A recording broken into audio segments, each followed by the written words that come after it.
വാരണാസിയിലെ വിജയം പ്രഖ്യാപിക്കുമ്പോൾ ആ വിജയം നിറംകെട്ട വിജയമാണ് എന്ന് പറയേണ്ടി വരും. ഓരോട്ടിലാണെങ്കിലും വിജയമല്ലേ എന്ന് അവകാശപ്പെടാം. അപ്പോൾ പോലും പ്രധാനമന്ത്രി മോദി ഗ്യാരണ്ടിക്ക് സ്വന്തം മണ്ഡലത്തിലെ ജനങ്ങൾ നൽകിയ വോട്ട് എത്ര എന്നതാണ് അടയാളപ്പെടുത്തുന്നത്.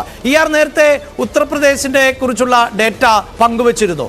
ഒപ്പം നമുക്ക് വളരെ പെട്ടെന്ന് മഹാരാഷ്ട്രയിൽ എന്ത് സംഭവിച്ചു, അല്ലെങ്കിൽ പശ്ചിമ ബംഗാളിൽ എന്ത് സംഭവിച്ചു എന്നതുകൂടി നോക്കേണ്ടതുണ്ട്. അഭിലാഷ്, മഹാരാഷ്ട്ര നമുക്ക് പരിശോധിക്കാം. മഹാരാഷ്ട്ര യുപി കഴിഞ്ഞാൽ ഏറ്റവും വലിയ സംസ്ഥാനമാണ്. 48 സീറ്റുകൾ. കഴിഞ്ഞ 2 തവണയും 2014-ലും 2019-ലും BJPയുടെ പടയോട്ടത്തിന് പിന്തുണച്ച സംസ്ഥാനം. 2 തവണയും 40-ന് മുകളിൽ സീറ്റുകൾ BJP നേടി. കഴിഞ്ഞ തവണ 41 സീറ്റ് NDA സഖ്യം നേടി. പക്ഷേ ഇത്തവണ ചിത്രം മറിച്ചാണ്. UP പോലെ തന്നെ മഹാരാഷ്ട്ര വലിയ തകർച്ച നേരിട്ടിരിക്കുകയാണ്. BJP NDA സഖ്യം, അതായത് 48 സീറ്റിൽ ഇന്ത്യ സഖ്യം 30 സീറ്റുകളിൽ വിജയിക്കുകയോ അല്ലെങ്കിൽ ലീഡ് ചെയ്യുകയോ ചെയ്യുന്നു. NDA 17 സീറ്റുകളിൽ ഒതുങ്ങുന്നു. മറ്റുള്ളവർ 1. ഈ മറ്റുള്ളവർ 1 എന്ന് പറയുന്നത് കോൺഗ്രസ് വിമതനാണ്. സാംഗ്ലി മണ്ഡലമാണ്. ശിവസേനയ്ക്ക് സീറ്റ്, ഉദ്ധവ് താക്കറെ വിഭാഗത്തിന് സീറ്റ് നൽകിയത് പ്രതിഷേധിച്ച് സ്വതന്ത്രനായി മത്സരിക്കുന്നു. അയാൾ ഇപ്പോൾ ലീഡ് ചെയ്യുകയോ അല്ലെങ്കിൽ വിജയിക്കുകയോ ചെയ്യുന്നു. അതാണ് സാഹചര്യം. ഇന്ത്യ മുന്നണി നമുക്ക് പരിശോധിക്കാം. ഇന്ത്യ മുന്നണി നോക്കുമ്പോൾ അതിൽ കോൺഗ്രസ് 13 സീറ്റുകൾ നേടിയിരിക്കുന്നു. ശിവസേന ഉദ്ധവ് വിഭാഗം 10 സീറ്റുകൾ നേടിയിരിക്കുന്നു. NCP 7 സീറ്റുകൾ നേടിയിരിക്കുന്നു. കഴിഞ്ഞ തവണ കോൺഗ്രസിന് ആകെ ഉണ്ടായിരുന്ന മഹാരാഷ്ട്രയിൽ 1 സീറ്റാണെങ്കിൽ അതിത്തവണ 13 ആക്കി കോൺഗ്രസ് വർദ്ധിപ്പിക്കുന്നു. കോൺഗ്രസ് കഴിഞ്ഞ സമീപകാലത്തെ ഏറ്റവും വലിയ പ്രകടനം നടത്തുമ്പോൾ അതിൽ നിർണായകമാവുകയാണ്. മഹാരാഷ്ട്ര 13 സീറ്റുകൾ കോൺഗ്രസ് നേടുന്നു. ശിവസേനയെ സംബന്ധിച്ച് അവരുടെ ജീവൻ മരണ പോരാട്ടമായിരുന്നു.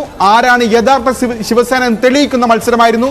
2 ശിവസേനകൾ തമ്മിലായിരുന്നു 13 സീറ്റുകളിൽ മത്സരം. അപ്പോൾ അതിൽ ഭൂരിഭാഗം സീറ്റുകളിലും വിജയിച്ച്, ഏതാണ്ട് 13-ൽ 8 സീറ്റും വിജയിച്ച് ഉദ്ധവ് താക്കറെ വിഭാഗം 10 സീറ്റുകൾ നേടുന്നു. NCP ഈ ഇന്ത്യ സഖ്യത്തിൽ ഏറ്റവും കൂടുതൽ സ്ട്രൈക്ക് റേറ്റ് ഉള്ള പാർട്ടി, അതായത് പാർട്ടി പിളർന്നതിനെ തുടർന്ന് ഈ മുന്നണിയിൽ സീറ്റ് വിഭജനത്തിൽ ഏറ്റവും കുറവ് സീറ്റ് ലഭിച്ചത് ശരത് പവാറിനായിരുന്നു. 10 സീറ്റ്. അതിൽ 10-ൽ 7 വിജയിച്ചിരിക്കുകയാണ് ശരത് പവാർ. അങ്ങനെ വലിയ മുന്നേറ്റം അവിടെ ഇന്ത്യ സഖ്യം നടത്തുന്നതെന്നാണ് ഏറ്റവും പ്രധാനപ്പെട്ട കാര്യം.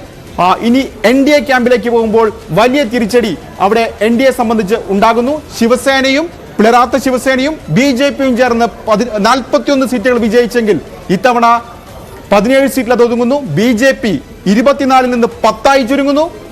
ശിവസേന, അതായത് ഷിൻഡെ വിഭാഗം ശിവസേന 6 സീറ്റിൽ ഒതുങ്ങുന്നു.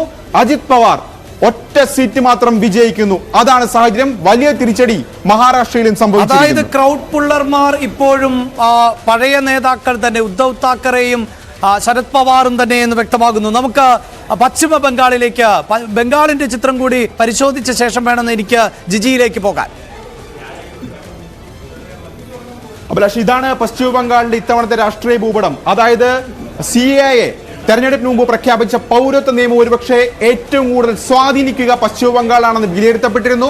ഏറ്റവും അവസാന ഘട്ടത്തിന് വരുമ്പോൾ പശ്ചിമ ബംഗാളിൽ പൗരത്വം നൽകുന്നു. അങ്ങനെ ചില നീക്കങ്ങളൊക്കെ BJP നടത്തി. ഒപ്പം ദേശീയ വിഷയമായിരുന്നില്ല അവിടെ ചർച്ച എന്ന് കൂടി നമ്മൾ ഓർക്കണം. സന്ദേശ് ഗലി ഒരുപക്ഷെ രാജ്യത്ത് തന്നെ അത് വലിയ ചർച്ചയായിരുന്നു. പക്ഷേ തൃണമൂൽ കോൺഗ്രസിന്റെ ഒരു മുന്നേറ്റം, അല്ലെങ്കിൽ തൃണമൂൽ കോൺഗ്രസിനെ തടയാൻ BJPക്ക് ഇതുകൊണ്ടൊന്നും സാധിച്ചില്ല എന്നാണ് ഈ ചിത്രം തെളിയിക്കുന്നത്.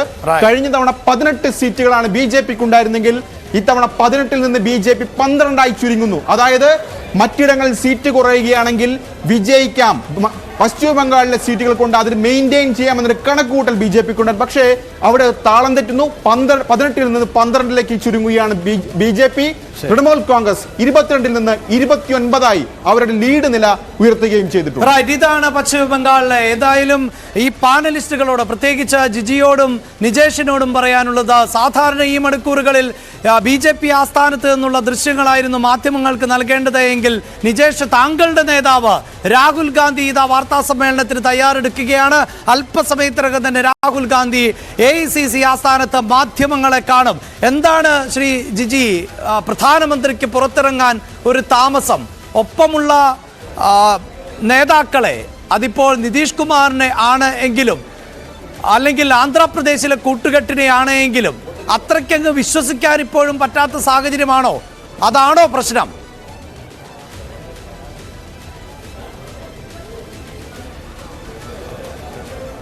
അല്ല, സാധാരണയിൽ കുറെ താമസിച്ചാണ് ഇപ്പോഴത്തെ റിസൾട്ടുകൾ വന്നുകൊണ്ടിരിക്കുന്നത്. ഓരോ മേഖലയിൽ നിന്നും കൃത്യമായ വിവരങ്ങൾ കിട്ടുന്നില്ല. പല സ്ഥലത്തും ലീഡ് പറയുന്നത് 1000 വോട്ടും 5000 വോട്ടും ഒക്കെയാണ് ലീഡ് പറയുന്നത്. ഒരു കൃത്യമായ വിവരം ഈ ചിത്രം നിങ്ങൾക്കും ഞങ്ങൾക്കും ഒന്നും വ്യക്തമല്ല.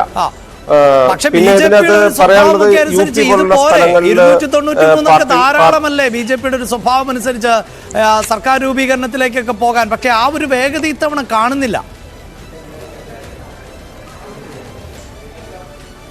അല്ല, ഞങ്ങൾ സർക്കാർ രൂപീകരിക്കാൻ സാധിക്കില്ലെന്ന് ഇപ്പോഴും പറയുന്നില്ലല്ലോ. ഞങ്ങൾ തന്നെ സർക്കാർ രൂപീകരിക്കും. ഈ നെഹ്റുവിന് ശേഷം മൂന്നാമത് അധികാരത്തിൽ വരാൻ പോകുന്ന ഒരു പാർട്ടി BJP ആയിരിക്കും. അതിന് സംശയമൊന്നും വേണ്ട. പിന്നെ ഞങ്ങൾ ഇതിൻ്റെ അകത്ത് ഇപ്പൊ മറ്റു ചില മാധ്യമങ്ങൾ പറയുന്നത് കേട്ടു, നിതീഷ് പോവുകയാണോ, നിതീഷ് കൂടെ നിൽക്കുവോ, കോൺഗ്രസ് ഭരണത്തിൽ വരുമോ, ഇതൊക്കെ ചർച്ച ചെയ്ത് തുടങ്ങിയിട്ടുണ്ട്. ഇത് ഞങ്ങള് കേവല ഭൂരിപക്ഷം ഇല്ലെങ്കിൽ തന്നെ ഞങ്ങൾ അധികാരത്തിലെത്തും എന്ന് പറഞ്ഞാൽ അതെല്ലാം വലിയ പ്രശ്നം. അല്ലാതെ രാഹുൽ ഗാന്ധിയെയും പ്രിയങ്ക ഗാന്ധിയെയും ഒക്കെ കാണാൻ സാധിക്കുന്നുണ്ട്. അവരുടെ ശരീരഭാഷയിൽ വലിയ ആത്മവിശ്വാസമുണ്ട് എന്നത് വ്യക്തമാണ്. അവർ AICC ആസ്ഥാനത്തേക്ക് വലിയ ആത്മവിശ്വാസത്തോടെയൊക്കെയാണ് എത്തുന്നത്.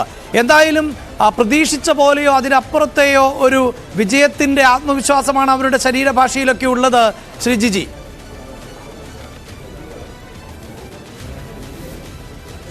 അല്ല, ഞങ്ങൾക്ക് ആത്മവിശ്വാസക്കുറവൊന്നുമില്ല. ഞങ്ങള് മൂന്നാമതും ഇന്ത്യ ഭരിക്കും, അതിൽ തർക്കമൊന്നുമില്ല. പൂർണ്ണമായ റിസൾട്ട് എത്തട്ടെ എന്ന് മാത്രമേ ഞങ്ങൾ കരുതിയിട്ടുള്ളൂ. ഇതിനകത്ത് അതിനു മുമ്പ് ആകസ്മികമായി സീറ്റ് കൂടി എന്ന് വിശ്വസിക്കുന്നവർക്ക് അത്ഭുതമുണ്ടായേക്കാം, അല്ലെങ്കിൽ ആത്മവിശ്വാസം പ്രകടിപ്പിച്ചേക്കാം. ഇതൊന്നുമല്ല ഞങ്ങളുടെ പ്രശ്നം. ഞങ്ങൾ പറയുന്നത് ഈ ഇന്ത്യയിൽ മൂന്നാമതും ഞങ്ങൾ അധികാരത്തിലെത്തും. ശ്രീ തർക്കവും വേണ്ട. ഈ 300-നപ്പുറത്തേക്ക് എത്തുമോ? 400 ആയിരുന്നല്ലോ അവകാശവാദം. 300-നപ്പുറത്തേക്ക് മുന്നണി പോകും എന്ന് തോന്നുന്നുണ്ടോ ഇപ്പോഴത്തെ ഒരു ഡേറ്റകൾ കാണുമ്പോൾ?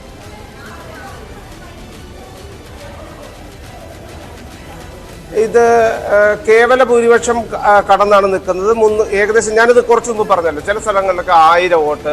ഇപ്പൊ ഈ അടൂർ പ്രകാശിന്റെ വിജയം കണ്ടില്ല. അതുപോലെ നെക്ക് ടു നെക്ക് വിജയങ്ങളൊക്കെ നടക്കുന്ന സ്ഥലങ്ങളുണ്ട്. അതുകൊണ്ടാണ് ഇതിന്റെ കറക്റ്റ് ആയിട്ടുള്ള ചിത്രം വരാത്തത്.